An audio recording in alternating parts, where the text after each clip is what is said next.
So today we have Jeff from Sift and Brent from Wagento, and yeah, you guys can take it away. All right, sounds good. As Brent already mentioned, thanks everyone for joining us today.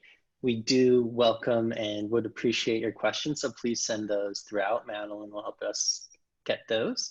But what the topic we're going to talk to you about today is talking about digital trust and safety, how this helps grow e-commerce and specifically your businesses. And if I would advance the slide.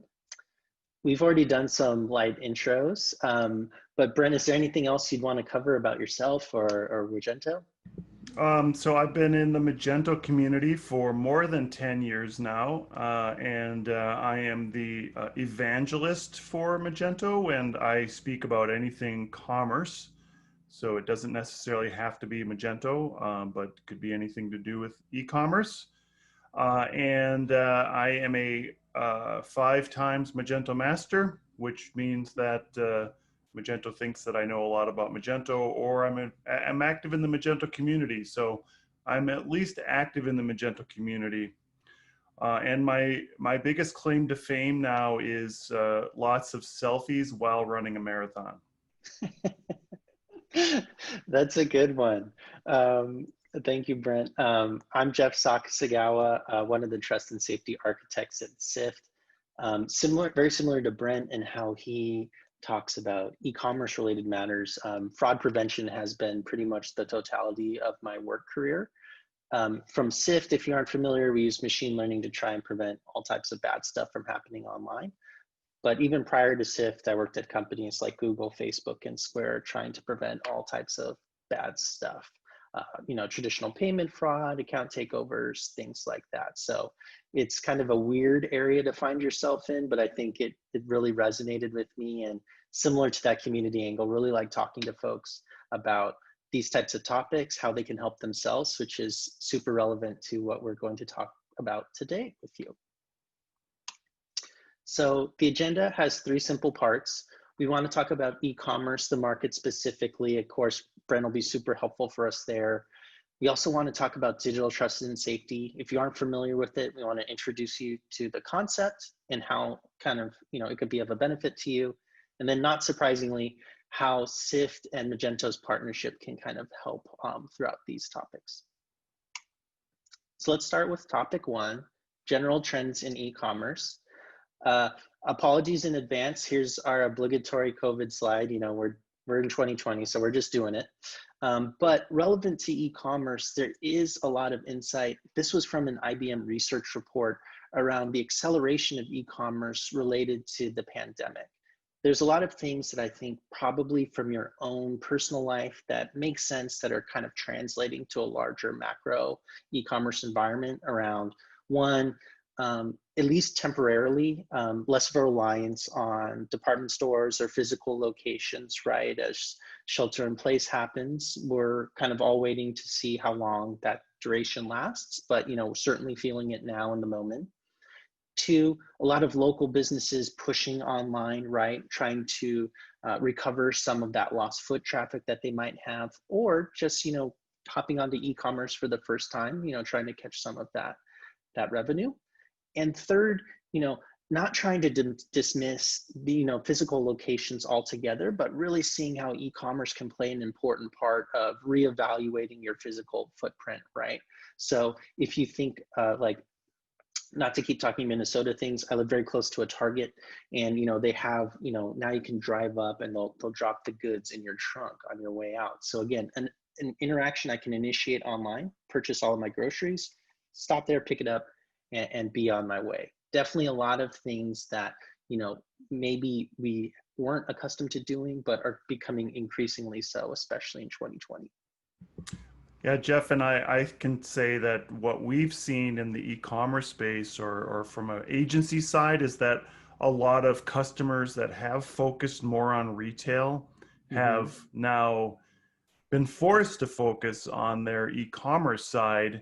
Yeah. And I think that there some of them that, and especially maybe ones that are not in the US that relied heavily on their e-commerce space, have now had to pivot to e-commerce, and that is giving them a really good, not only a wake-up call, but just a good idea of what is to come in e-commerce, and how that relates to how their online experience works compared to their in-store experience. Absolutely. Yeah. I think the European point is a really good one. We tend to see those with companies, not trying to mention names, that have like a rich legacy or heritage, might have existed for a while, that have really honed in on that in-person experience. So a lot of that transformation we're seeing too at Sift is just, like you said, how do you translate that to an online environment if that's your first touch point, right? Like, how do you have that kind of concierge-y feel, that real customization when you're interacting with a slab of electronics there. Excellent. Next, not surprisingly, this is a pretty fast follow from pushing to e-commerce. Delivery and shipping is really having a moment. So when you think about your business, understanding and controlling, the logistics side of the house will come really important too. We're especially seeing demand being driven in residential, more suburban areas. Again, places where normally I might have gone to a store, but now, that's something I'm more inclined to get to my porch or my mailbox. Again, we're heading into a traditionally heavy time anyways, when you think about, the holiday season and, I don't even know what day Amazon Prime Day is. It's like really early this year. And we're also seeing kind of large institutional players keep moving to this delivery space. So you imagine a lot of the industry will follow. Just this week, Walmart Plus launched, right? So when you think about those on-demand groceries, gadgets, anything they're willing to send you, people are really making this an increasing part of their life of get it to me directly as opposed to me going to you to tailor that. So e-commerce plays a really nice role here as well. Yeah, and I think if we think about from the retailer side, what it used to be for fraud protection, and I know you're going to get into more of the fraud protection soon, but Yeah. Not to date myself, but I was a waiter back when I was in college, and we had a big book full of credit card numbers that were stolen. Oh my gosh. And that's how we did our fraud protection. So if somebody gave me an Amex card to pay for their meal, we had to go back to this book, look up the number, and see if it existed in this book. Like, can you imagine? Like, then I never actually got anybody that had a stolen credit card, but what do you do then? It's like, oh, geez, this person at this table has a card in this book. So, fraud protection has been around a long time, but certainly it's become more sophisticated. And I think merchants especially have to think about it's not always like in their in-store, they have to think about the same thing for their web store. Absolutely. Yeah, no, I think that's a really good point. Hopefully they gave you some tips on how you were supposed to address a customer if you actually found them in the book. I can't imagine how that conversation would have gone. But yeah, they gave me a big bucket of cold water and I just had to throw it on them. Maybe a little note, please leave. Yeah, no, I think that's a really great point. A lot of, like, we're going to talk about digital trust and safety in like 3 slides. But really, the way I like to express that, it's really an evolution of things you may be aware of as a loss prevention standpoint, right? So Brent's book, or physical security, someone you're used to seeing in a storefront, digital trust and safety is really an analog for that in a digital environment. So you don't have to lose that concept, like the concept of checking for known bad credit cards or looking for suspicious behaviors like in a physical location. You kind of want to mirror that online. So I think it's a really great point and something we try to push people to consider, especially if they're new to the e-commerce space or they're spinning up a new website and they're just starting to take their first online sales. Third, this is our last bullet on e-commerce, but I think everyone kind of thinks about, how your day is constructed, especially this year. There's probably a lot more if not like chaos, there's just a lot of more stuff on your mind. And we're also seeing this reflected in how people tend to purchase. So, it's in between, a call and maybe a meeting you have to take, or maybe attending a webinar. Maybe a little on the nose. But, really having that availability of like a traditional www site or a mobile commerce site can be really important. And again, not surprisingly, things that probably make sense to a rational person speed and convenience really important here. Brent, I know you had mentioned maybe from your experience, progressive web apps are starting to get more mind share with folks and kind of can fit in here. Yeah, and hold on, I'm just finishing my checkout on Amazon. I was just multitasking. No, I'm completely joking, of course.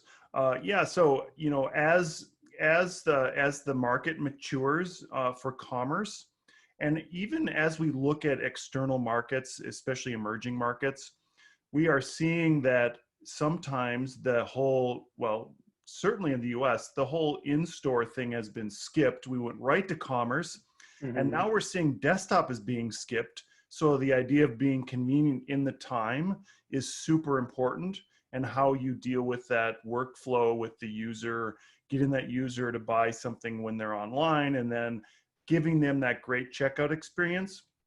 And I know you're going to get to this, Jeff, but that when you as a merchant, you want to know that that is a good buyer and that you Yep. feel comfortable shipping that product. Not to date myself again, but you know, I was doing e-commerce in like 1996, and I just remember times of like, you know, we would get an order for computers, and it would be sort of like, oh, I got an order that came in. It was, and at the time we didn't have a shopping cart, but you get this order that says, oh, can you ship $25,000 of computers to Nigeria? I'm like, let's check into this a little bit. Yeah, so that same thing is happening now, and it's happening faster and bigger. Yes, absolutely. I'm going to take this segue. I'm going to go with it. Remember that anecdote about the $25,000 computer order? Let's talk about digital trust and safety. What would you do if you had a $25,000 computer order out of the country, if you're based in the States? Now, we've talked a lot about fraud prevention. Digital trust and safety is really like kind of an increased application of that. So of course, we want to assess that one order correctly, right? Is this something we should ship or something we should not? But really trying to appreciate the other side of the house, which we also talked about, that experience, right? I'll kind of explain how you're able to achieve this, but really this is the aspiration. You want to achieve both things in parallel, not one at the expense of the other, which I think is what a lot of people tend to see as a trade-off when they're just trying to secure their online transactions. Yeah, and you know, not to keep bringing up examples, but I can think of, you know, when we first started making custom shopping carts, we did have clients tell us, sort of like, oh, I got a bunch of orders for somebody in Russia, and I've shipped them, and now like the credit card company is saying that they didn't even authorize it. So I know that even if you're like, I think that what we're going to get to, and I know we're going to get to this, but Sift is helping us to, or fraud protection in general is helping us to not have to worry about all those orders all the time, and giving us some breakpoints and pauses to make sure that when we're going to ship something, we feel comfortable for shipping it. 100%. Yeah. Sorry, I keep ripping off your examples, but they're really good. Yeah. So we would say like, hey, if you had that order to Russia that ended up being disputed, obviously that's one we would hope to not process or identify. But if you actually just operate in Russia and you need to ship to Russians, like legitimate customers there, you'd also want to serve, right? So how do you differentiate between the two is kind of where we're trying to head towards. One thing that I see a lot when I talk to prospective clients or those that are just getting introduced to Sift are the idea of like a rule set. So a lot of times people tend to assess fraud at the point of transaction, right? So I have a really nice looking shoe here for sale, and you tend to apply some logic to the order. You know, is it over a certain amount? Is the order originated from a particular country? And based on where you go through this logic tree, you ultimately arrive at a decision. You know, should I process this or not? I always use an example that these things can be circumvented. If you recall the first Jurassic Park, so we're well before Chris Pratt, you think of the velociraptors in the pen, right? They always test the fence. They kind of like get a little shocked, hey, this is not where I'm supposed to go. But eventually they find a weakness and then they're out. And then they're creating havoc in the park. fraudsters tend to do the same things with a lot of traditional fraud prevention. They're kind of testing these rules to see like, hey, what limit can I get away with? Where should I originate the order from? Is the merchant sensitive to express shipping? Things like that. And once they find the conditions in which they can get out in the park and have some velociraptor fun, they will definitely do that. What I'm trying to ask you to consider is, while this part of the user journey is super important, it does leave out a lot of the interaction that happens before the point of purchase. And these insights can be really helpful when you're assessing fraud. Our CEO, Jason, likes to talk about this. It's a little dark, but he always talks about fighting fraud can be a little bit like solving crimes. And you're always looking for more clues. You kind of think of like a Sherlock Holmes example, like, oh, the feather in the butler's lapel poisoned the widow, something like that. We're trying to find that very minute detail that might have been overlooked otherwise within a traditional checkout flow. If it's related to the device, adding to a cart, how quickly someone gets through a checkout flow. All of these signals can be really interesting insights for your ability to differentiate between good and bad populations. I think that a good analogy for an end user in this, or even or a merchant, would be a lot of fraudsters try to hack into your site itself to try to hijack things. So that I think is harder than what you're saying here, just by figuring out what are the rules of the particular site, because somebody could come in as anybody they want, and they might have a machine that's doing it too, that just penetrates or checks and continues to ping your site with specific types of things to see when can I check out. Exactly right. Yeah. It's kind of like an unfortunate reality we live in where I have every confidence my information, sorry, Brent, you too, like some part of our personal identifiable information, PII, is available online for sale somewhere. So a lot of times what we'll see at Sift is you'll have two accounts come to your website, both with Brent's right name. I forget if it was the Norwegian pronunciation, but they get the right pronunciation and spelling there, the right address, all of those baseline things match. However, like you said, the fraudulent actor may interact differently with the site when they're trying to find those exploits, may introduce a lot of orders, logins, etc. So really, hopefully, what you can do is, even though both entities represent themselves as the same person, the manner in which they interact with you should be identifiable if you have the safeguards in place to kind of identify that stuff. Yeah, and I think a lot of people might say, if I'm on their site and I'm telling jokes that are funny, it's not me. Yeah, you have to check Brent's social media if you need a hashtag Brent joke. They're pretty good. I got some in the back pocket, but I'll save them for the end to kind of keep you throughout the presentation. To kind of keep furthering that last slide, again, what I'd encourage you to consider is really using more of this data to help improve the accuracy of assessing, what's generally fraudy or not. A lot of times I'll talk to merchants that are sitting on like treasure troves of this information, but it may not be leveraged for this purpose. It's one of those things where, it can be really helpful, and, just start considering it as, you have all of the stuff you may be collecting, any of those little things that you may be able to dig out, tease out, can be really helpful for essentially this.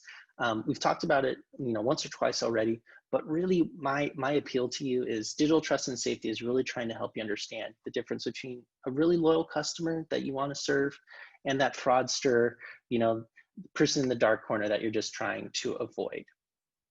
And like I said, this becomes really important when a lot of some attributes tend to overlap, with one another.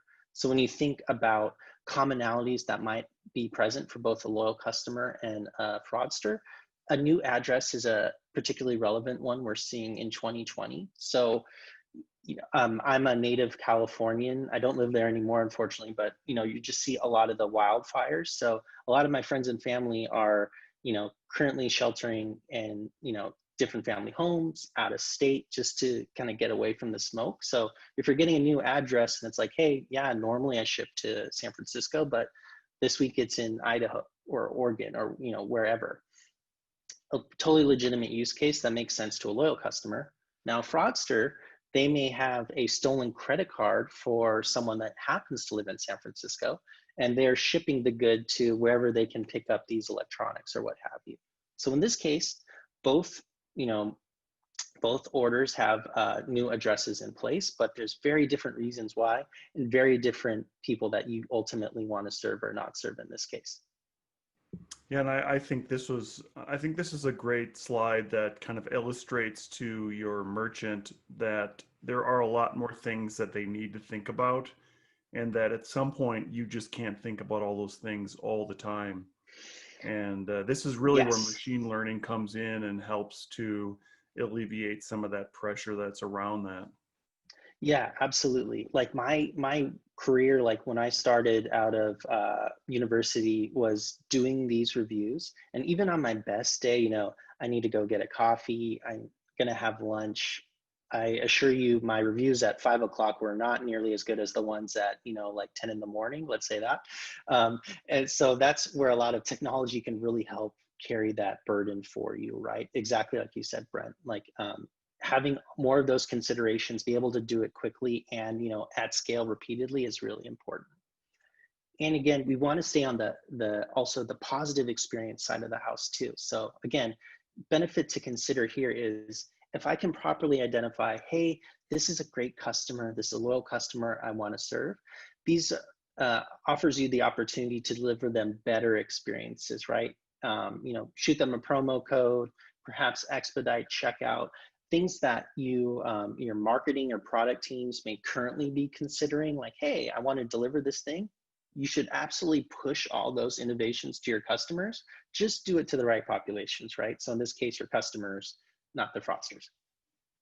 Yeah, that kind of it reminds me of something that I wanted to purchase, and this something was in the UK, Mm-hmm. and the checkout experience when I got to be putting in my St. Louis Park, Minnesota address, it Mm-hmm. just stopped me, and there was no way of getting past that.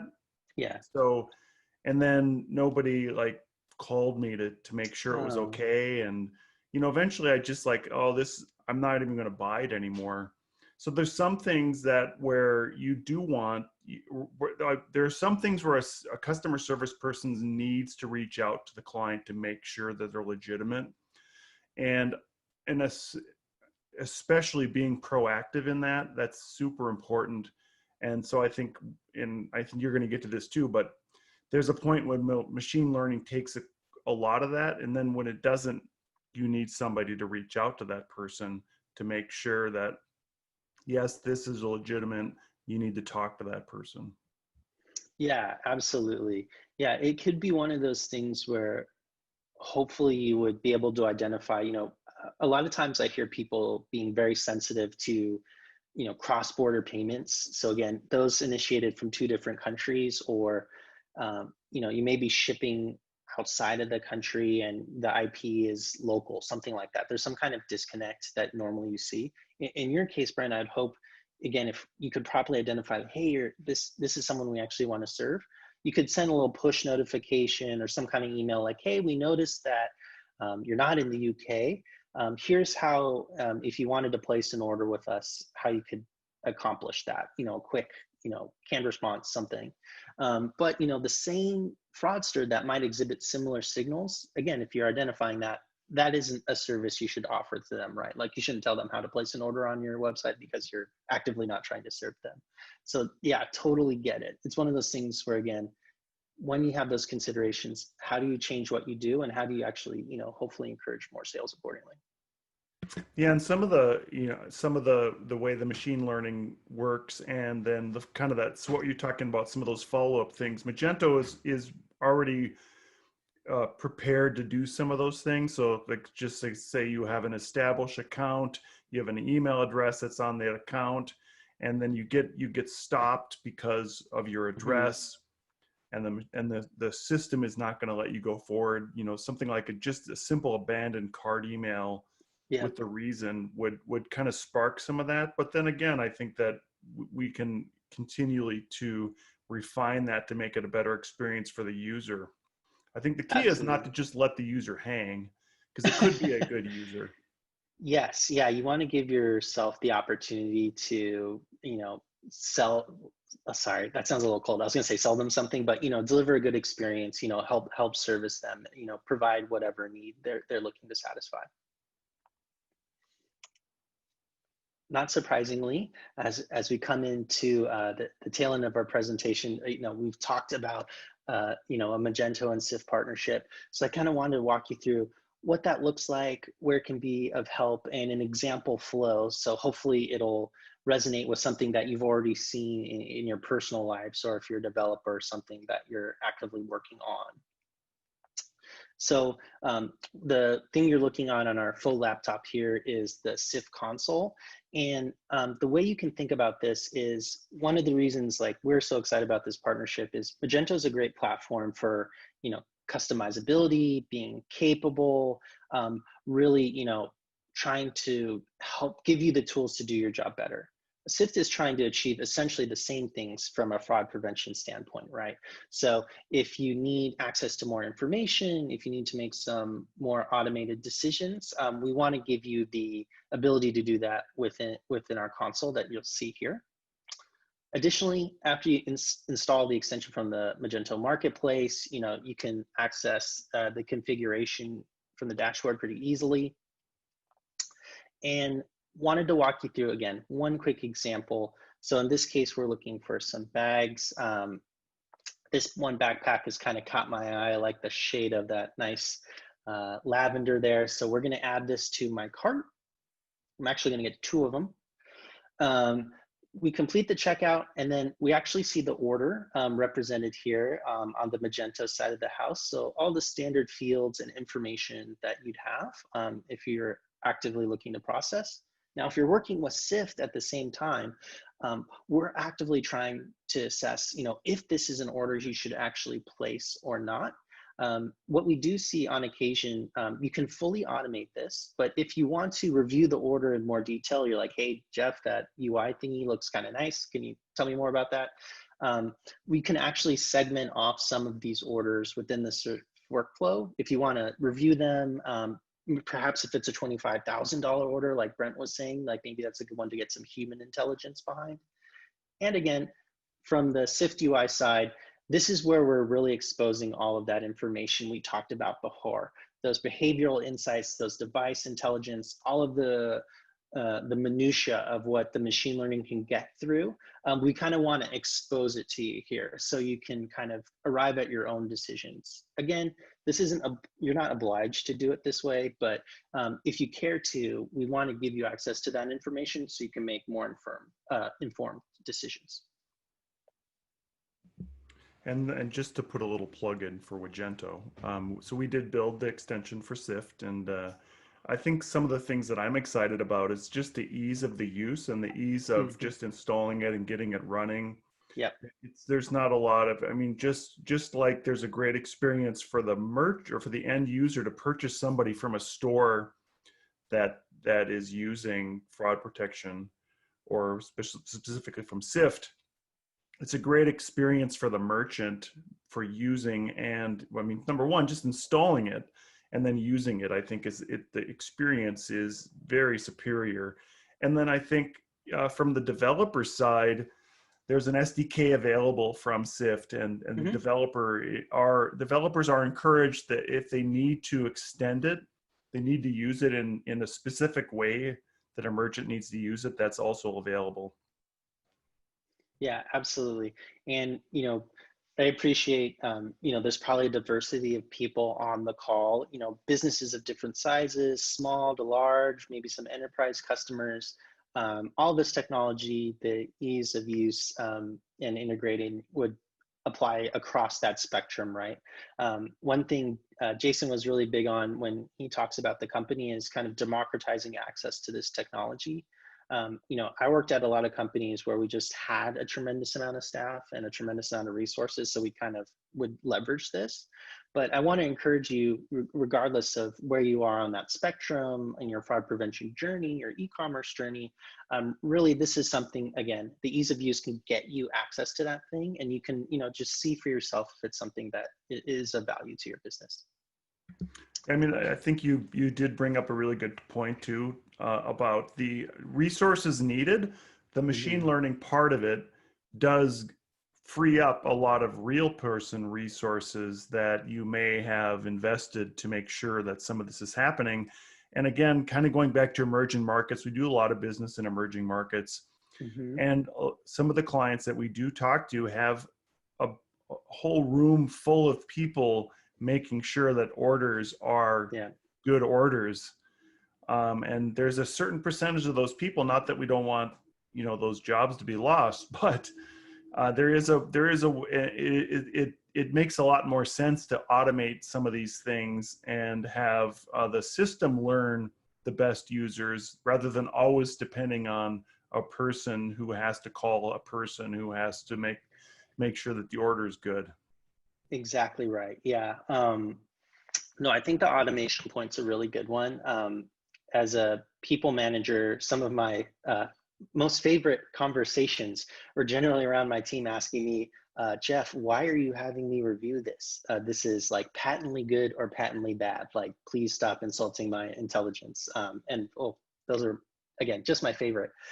But, to give them credit, that is a legitimate feedback, right? If there's something that's easily automatable, like easily understood as bad or good, again, it's a good use of technology to automate that out. So even if you have some remainder, the team or the staff you might have can spend a little more time investigating. Like, heaven forbid they can get up for a cup of coffee and not feel like there's just all of this work waiting for them at their keyboard when they get back, right? So you might get some nice benefits there. And also, like you said, Brent, hopefully if you're doing a better job of identifying it at scale, that'll reduce some downstream customer support impacts as well. Yeah, and scale is a really good thing to speak about. That as you grow, as your business grows, that you can't have enough people in a room to make sure that that is okay. And I know that you were at Facebook, so Facebook is actively working on things like this. And if they had to have enough people to handle all the people on the platform, it's nearly impossible. So at some scale point, it's impossible. But then going back to customer experience and how you want your user to interact, if you had every potential user needing a phone call from a physical person, at some point you're going to miss out on a lot of sales because those people are not going to even wait for the phone call. They're going to go to the next website that will ship it to them. Absolutely. Yeah. I usually don't try to be too fuddy when, you talk about this stuff, but yeah, that is a real concern, right? When you think about your phone and all the apps on there, I probably order food delivery a little more than I should, but I probably have 8 apps there. So even if it's an e-commerce spend, if I just am needing a sweatshirt or a hat or something, there's a lot of different providers, and generally I go to the path of least resistance, right? So good point there. Our last slide in summation of what we've talked about, and again, if you have questions, please send those through. We'd love to answer them. One, we're hoping that, leveraging a technology like machine learning and, can really help you reduce fraud and chargebacks, right? Leverage that accuracy, that scalability we talked about, really important there. Driving growth. So, leveraging the Magento platform, right? So investing there is pretty prudent, but also, how do you serve those legitimate customers more often by, better identifying them? And then we talked about streamlining operations. That's a good one, right? Find those automation wins when you can get them. I think your team will be thankful for that. And then lastly, from the developers, if there are any on the call, that ease to integration, configure, having those things at your fingertip are really nice. So it's not a huge investment on your side to get these things up and running. With that, wanted to thank you. We can go to some questions. Madeline, I'm not sure if any came through when Brent and I were talking. Yeah, we have a couple of questions. First question, omni-channel customer care windows are a growing tool to build trust and safety during the sales process. Do you think that companies have to invest in a more interactive journey? That's a good question. I would say potentially yes. I think one example I've seen that was really successful was around kind of like a self-service model. So if you have a traditional help center or support page, right, with FAQs, things that your customer support team may be used to answering, right? Like, where's my package? How can I ship this? I need to update, like, you know, my billing instrument or my account details, something like that. Projects I've worked on in the past is kind of looking at where people tend to navigate, what are topics of most interest, or for your customer support team, what are the answers they tend to provide the most. Those are nice things that you can provide in the flow. So customers feel like, hey, I'm actually getting to an answer more quickly. I'm sure their preference would actually be to talk to a person, but if they can actually get the answer quickly, that might be a nice way to also satisfy them and give them a nice experience that they may not have considered otherwise. So some interaction points there can be really nice if they're able to self-select and self-navigate. My boss Kevin always talks about it like choose your own adventure books, but if you can kind of choose your own support adventure, that can be a nice way to satisfy those things, and then hopefully reduce the people that ultimately reach your customer support staff. So, you know, they can have better wait times, response times, things like that. And I think going back to my example of getting blocked in the UK for, you know, I think it was a shirt that I wanted to order, having options and giving in that journey. So you want to make that journey as simple as possible, but then like you said, having an FAQ option, or even having just the chat window there. Mm-hmm. If somebody's available to just chat with you, they could say, oh, let me just see, let's verify this.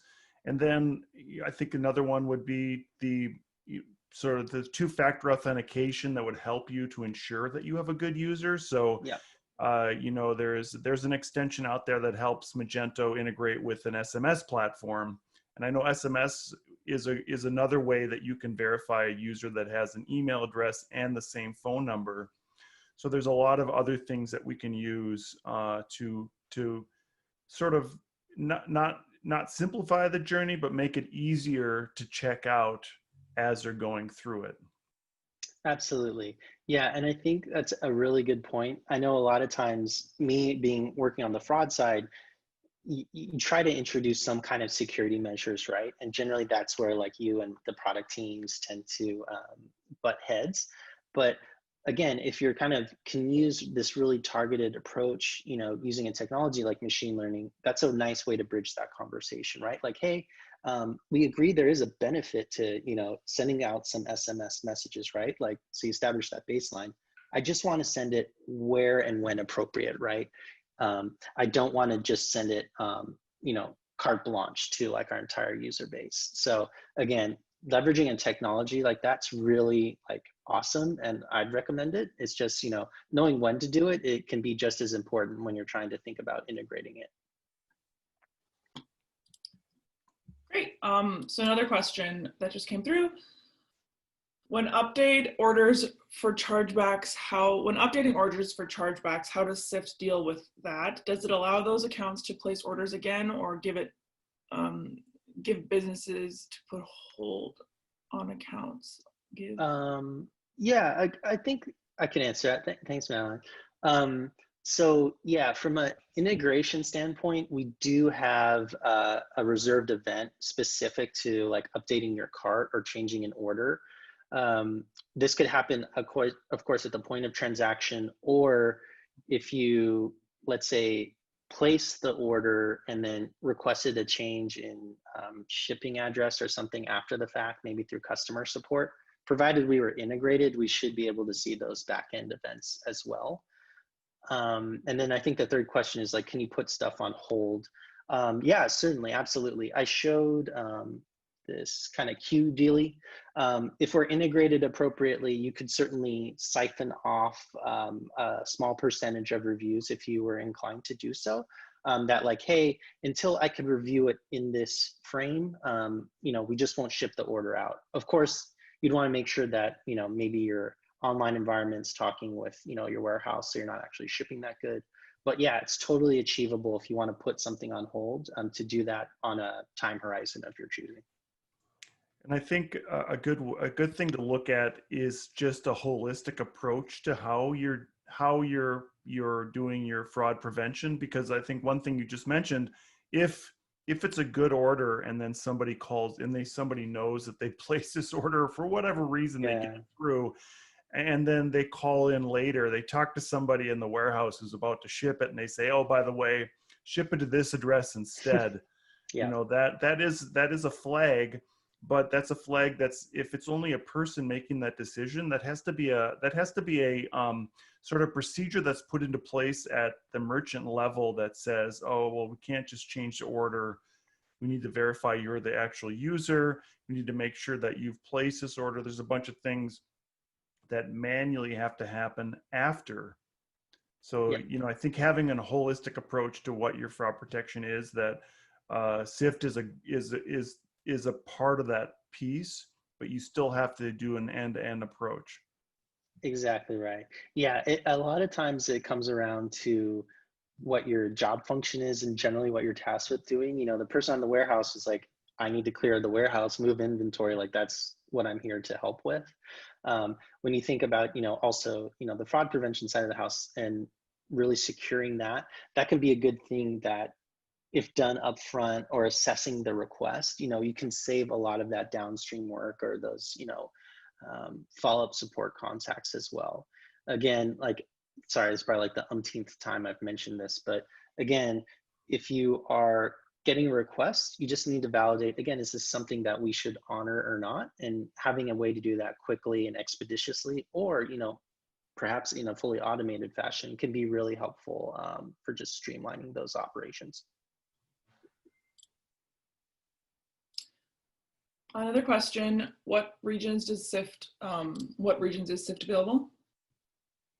We're global, so we're like very much a SaaS company. So wherever you're at, we can provide the technology to you.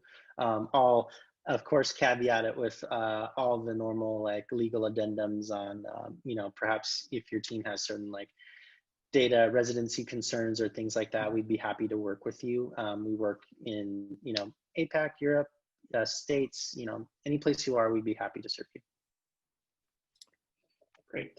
I think this is a question for Jeff. Can you explain the difference between rules-based and machine learning for a fraud prevention approach? And can you give me an example as to how customers have used machine learning and Magento? Yeah, for sure. Sorry, I'll go back in the slides again. Sorry for the quick. So this is kind of a good visual representation of rules. So when you think about rules, there's usually a few criteria that you'll use to evaluate any given order. So again, if order is placed, maybe you're checking at the item that was ordered. Is it expedited shipping? What do we know about the IP login associated with the order? Things like that. And based on the criteria, you're kind of saying, I'm going to do some checks if these things pass or fail. And then ultimately I arrive at a decision if I should allow the transaction through or if I should block it. It's very well intentioned. It's definitely a lot of where the fraud prevention industry started. But where machine learning can be really different and dissimilar is you really want to increase the number of those considerations, right? And you want to continually do that. I think that's a really important part. So like Brent and I we're in Central Time. So it's 10:44 for us in the morning today. You can put in a rule today, 10:44 a.m. Central. That makes a ton of sense. It prevents a lot of fraud, but those considerations don't change unless you change them, right? Usually there's some amount of efficacy you'll have over time, and the rule set will eventually degrade and you'll need to make updates. Machine learning, again, really helpful and different in that you're kind of assessing more criteria, so looking at more elements, but you're continually assessing and learning, right? So it's one of those things that should adapt as more of these signals come through, and then, you know, hopefully again, achieve the same output, right? Of wanting to know what orders you should process or not. As it relates to Magento, I think one thing we're seeing a lot of benefit in is some of our customers, to be frank, just like aren't super interested in learning about fraud prevention. They started their business to serve customers in a particular way. So a lot of what we can do and be of a help in is you kind of work in the background, secure that environment for you, so you can kind of work with, you know, orders that you have a confidence that you should be fulfilling. And then like Brent really identified well throughout the webinar, that you won't have to follow up later if you get customer contact on like, hey, this was fraudulent, you know, what's going on here? Or unfortunately, if you get a chargeback, things like that. We want you to ship the orders that you should, do it quickly, know which ones to do, but just leverage a machine learning technology to do it. I think, Jeff, there was a second part to that question about how Magento is using machine learning. I think, well, Adobe Sensei is now part of Magento Commerce. So in terms of how customers are using the system and how we're recommending other products, that is now part of the way Magento itself internally is using it. And they are growing that to make it more part of the experience as a user. And as a merchant, you have the confidence that there's going to be more tools for you to enhance your store and make it more shoppable, and putting more products in front of the user, and you know, maybe do this without having the budget that Amazon has for their web store. So I think that like I think you said it, this sort of levels the playing field. Mm-hmm. Machine learning does level the playing field. It allows the users, it allows a merchant who doesn't have the budget of Amazon or Dell, right, that would to still give that same experience to users. And I did have a customer one time say, I'd like a website just like Dell. Well, yeah, I wonder what version of the Dell it was. If it was, dude, you're getting a Dell, or after, you know, so they have a lot of history there. Yeah. A few more questions coming in. Do you think that safety can be combined with customer loyalty? Certainly, yeah. A good way you can think about this is, Chase Sapphire Reserve had a moment, gosh, it was probably like 3 years ago, but they had this huge like points bonus, right? Like, hey, sign up, 100,000 points, like, wow. A lot of times accounts will have a context of a points balance, some kind of stored value, and loyalty programs will really leverage that, right? Like, hey, this is how we can get you to come back, use our credit card, shop with our brand, etc. Especially as a lot of their partnerships come into play, right? Like airlines traditionally would, hey, you can use these points to redeem for tickets, but now it's more experiential, right? Hey, I want to do this in a hotel or perhaps a dinner, renting a car, things like that. That one points balance kind of achieves all of these things. So when you think about safety and loyalty, it really goes hand in hand because, personal overshare. I'm getting married next month, and I have a points balance that in theory, when we can travel safely, will be my honeymoon. So for me, like that loyalty there and the points I'm accruing, it's not just like digits, it's like that's a vacation. Like I'm really looking forward to, like, gosh, goodness, especially this year. But yeah, security, like I would be devastated if I lost those points. And I think if you have your own customer loyalty programs, you may find your customers will have a similar attachment to those things. Meals, it may seem very small, like a cup of coffee or a burger, but really, that could be a meal for a family for the evening, right? So really securing that, making sure that people don't liquidate those things or, take them without consent. really important place for security to stand in and do a good job of securing those environments. Yeah, just one little caveat on that too. I think that if you think about how somebody can sort of they can get your identity and they can go to somewhere as you, Mm-hmm. that like earlier you said when you were talking about that, maybe that this behavior now has completely changed. Yeah. That's really where Sift would come in to play and protect. I mean, not only protect your loyalty points, but protect your whole, as a merchant, protect you as the merchant from selling to somebody who could have been buying from you forever, but now has been compromised. Absolutely. Yeah, we'll see that a lot. Again, this isn't not a uniquely Sift insight, but it's something we do observe around, especially when people have infrequent usage with programs or companies, like maybe only shop a couple times a year. That can sometimes be difficult for companies to assess, like, hey, it's been 3 months since we've seen this customer. Like, maybe they did get a new phone. Maybe they did move. Maybe that's why a lot of these data elements have changed.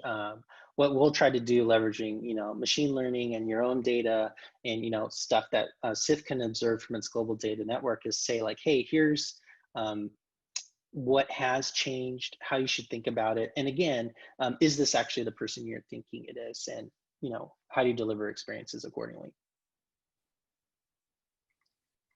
Another question. What investment is required for a brand to empower their safety procedures? Well, at least for the sake of this webinar, not a whole heck of a lot. So if you install the extension, Brent also mentioned the mobile SDK, like we have those for iOS and Android, like that should be a pretty short or small developer resource. If you're talking about like a larger safety organization, there's a lot of ways you can go. Generally, it does have some benefit of having some kind of external contact, right, to interface with customers, make sure that they're handled well, especially when the questions are related to orders you may block or hold. We talked about earlier, customers can be really sensitive to, I want the good now, so why is there a delay? If you introduce the delay, it's probably a good reason to have someone to help answer those questions. And then again, you can kind of add on to that as much or as little as you would like. Some people really prefer the fully automated function of like, hey, I'm gonna lean into machine learning, use a technology like Sift, have that happen.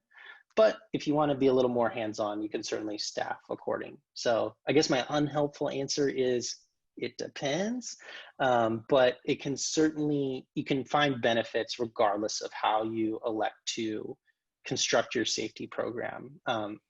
I know it's always a struggle to try and get resources and headcount, especially engineering resources. So where you can find wins, I generally try to go for those. Yeah, and I think maybe a better way to look at it would be how many more orders are you going to get, and how better are those orders going to be. A fraudulent order is, you've lost, as a merchant, you've lost that. Like maybe you have some insurance, but eventually if you continue to ship fraudulent orders, your insurance is also, it's going to cost you, whatever that is, that's going to cost money. So the better experience you give the user, the more ROI you have on each of those transactions. And then your visitor, the amount of purchases that each visitor makes and the revenue you get from those visitors is going to increase, which the goal should be to increase your ROI, yeah. So anyways.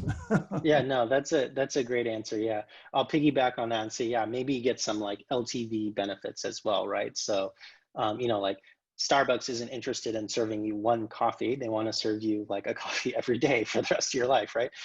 So same thing with your businesses, right? Like finding that ROI, serving the right customers, hopefully will have a larger benefit long-term for your companies too. So in the short and long term.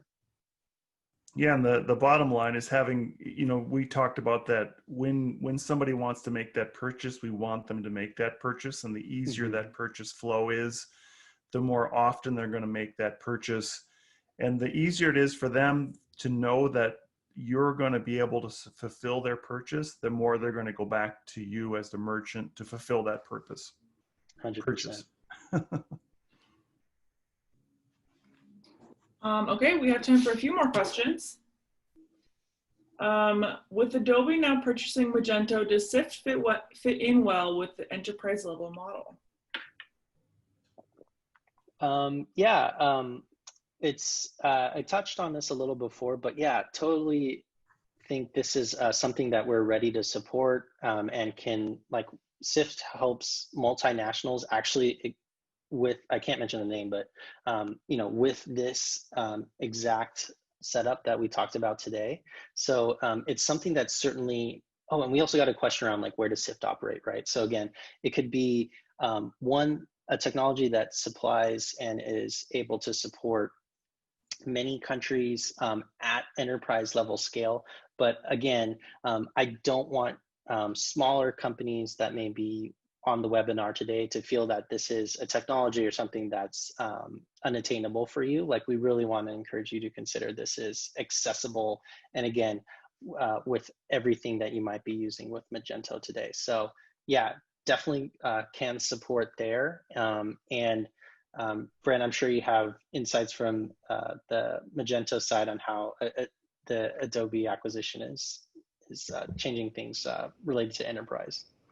Yeah, so I think the Magento Commerce version, and there is a couple of different versions of Magento. There's a completely free version which Sift works in, so equalization, we're talking about that. But at the highest level, sort of this enterprise cloud version that Magento offers, it is targeted to, Adobe's in the top 100 of the merchants, so it is well positioned to work in all of those spaces. So I guess to a long answer to a short question, it will work well in the enterprise space. Really quick, one last question. Brent, given your role, you have a finger on the pulse of Magento community. Are topics like fraud prevention and reducing chargebacks things that people bring up in conversation? I think that it is not brought up as often as it should be. And I think that the big players, when you talk about Walmart, Target, Amazon, they're already thinking of this. They already have things in place. And it is something that merchants should be thinking about and should be implementing in some form to help them as they grow. And if you think about, if you're right now doing 10 orders a day, well, maybe next year you're going to do 100 or 200 or 3,000 orders a day. You want to think about what are the best things you could put into place to make your experience the best experience possible, which I feel means that any merchant needs this and should be using this. And just going back to my analogy with the little book in the beginning, like, that was a customer experience thing that nobody knew, but still affected the merchant. So we want to always be thinking about that, and always be thinking about the best journey plus the best security plus the best investment that a merchant can make. And this for me would be, hey, we need a payment gateway. Well, of course we should have fraud prevention. +1. All right, I think we're pretty much out of time. So I appreciate everybody joining today, and I'm going to go one last time with Jeff's last name, Sakasagawa. Perfect, you got it. Thank you. And you have to say my name now. Brent Peterson? Was that close? You're all over it. Yes. Yeah. So we have a joke. I do another podcast, and my co-host has an odd first name, or odd for the U.S., very common for Europe. But anyways, great having you, Jeff, and I look forward to future conversations that we can have. And it's been a good time. All right. Thanks, Brent. Thanks, everybody, and have a great afternoon. And this will be available as a recording as well.